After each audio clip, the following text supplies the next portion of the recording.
جب تمہارے پروردگار نے فرشتوں سے کہا کہ میں مٹی سے انسان بنانے والا ہوں، جب میں اس کو درست کر لوں اور اس میں اپنی روح پھونک دوں تو اس کے آگے سجدے میں گر پڑنا، سو تمام فرشتوں نے سجدہ کیا مگر ابلیس کہ وہ اکڑ بیٹھا اور کافروں میں ہو گیا۔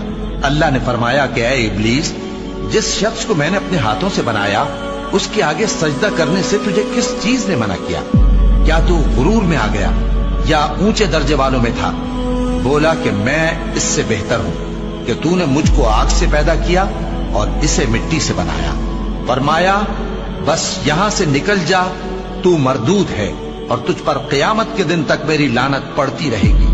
کہنے لگا کہ میرے پروردگار، اچھا تو مجھے اس روز تک کہ لوگ اٹھائے جائیں مہلت دے۔